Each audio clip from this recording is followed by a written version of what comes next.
Good morning, Janette. Lovely to have you here. We thought that since you've just joined the family team at ACLF, we'd have a little chat with you to discuss your background, experience, but also your very interesting roots of the law, and just to find out a little bit more about you. So should we start with that? Absolutely. Thank you, Lucy, and it's a joy to be with you this morning.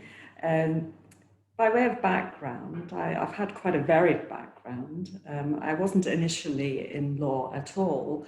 Initially, I worked for quite a big charity, loved it, but wanted a bit of a change. So I decided to go and work for a television production company to spread my wings, working with lots of different people.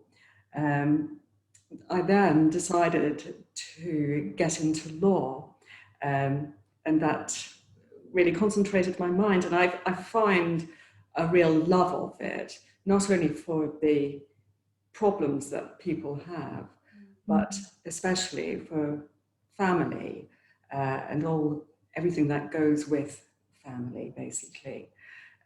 So I started my career off in the city, quite a small firm, and then I worked for quite a big company. Following that, I moved to Essex and became a partner at a firm there. And as at today's date, I have joined you guys, which has been amazing.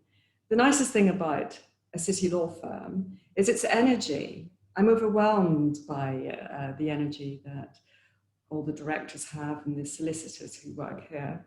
It's absolutely great. Oh, that's so lovely to hear, and we're delighted to have you.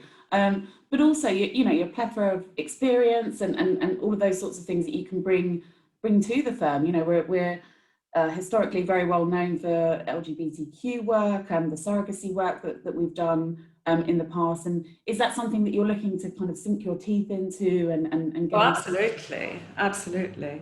So yes, all families are different. And it's something that we should really welcome on board. You know, we're in a society now where diversity is, so important for our future. And I welcome that. And I'm really looking forward to meeting all the clients and helping them. And it's odd, isn't it? I mean, during this very strange year and period of lockdown, it's very unfortunate, the statistics of domestic violence, but also, I think conflicting really, because they're predicting a baby boom, but also divorce rates are soaring. I mean, it is a difficult time. It's been quite challenging, hasn't it? So when might someone or a couple think about engaging a family solicitor? When and how, might they go about doing that? Absolutely. Well, I dare say it's only them that know, or one of them will know when only so much can happen within a relationship.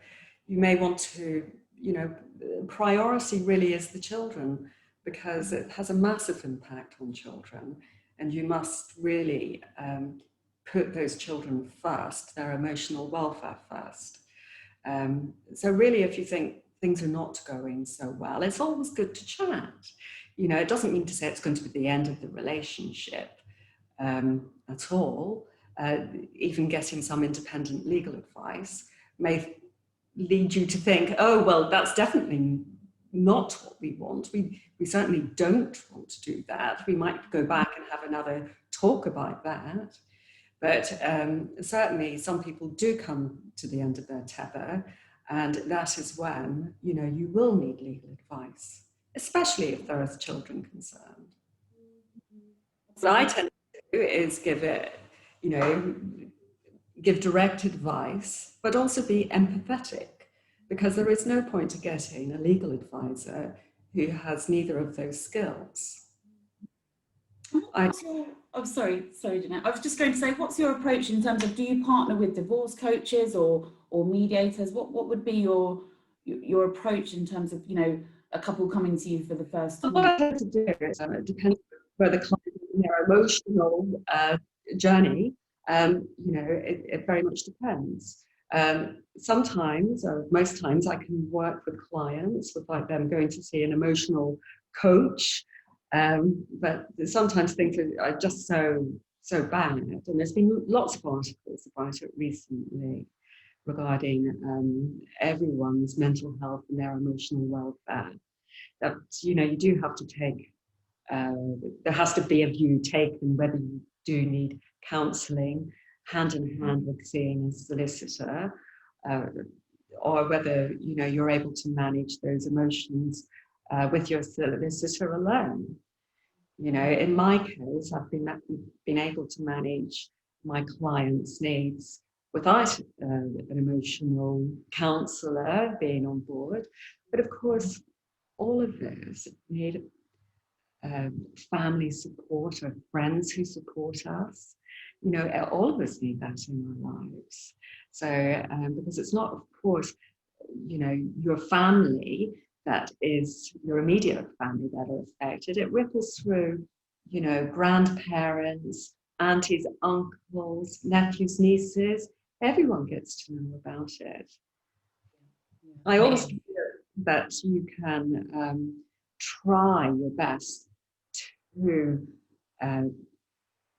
if you get in at the beginning and you know the issues, you are able to handle your emotions better. And that has been my experience, basically, with clients. It is. It's such a unique area of law, isn't it? Because it's so subjective. It just depends on the situation. It's not so much, a generic commercial contract or something like that. It's very much dependent on the person, isn't it? So it does take that empathetic, individual. Absolutely, and because all families are different, you could not compare one family to the next. And that's what makes us all unique as people, and children, and grandmothers, and grandfathers, everyone. So, so there's no point comparing your family with another family, because they'll never be the same. But the quality about that is that we are different. And that's something that we all embrace. Absolutely. So what's the best way for somebody to reach out to you and get in touch with you, Janette? Would that be to contact ACLF and be put through to you for an initial conversation? Yes, absolutely. I'm happy to give a free conversation on the telephone should anyone need assistance, basically. But yes, I'm happy to speak with them, and or they can email me on my email address. Whatever they think is the appropriate method of communication. No, that's perfect, and I'll ensure that those contact details are popped onto the blog here. And yeah, just once again, Janette, we are absolutely delighted to have you to help us out with our very busy practice here. And yeah, look forward to working with you. So thank you very much. Thank you, Lucy. Thank you. Bye-bye.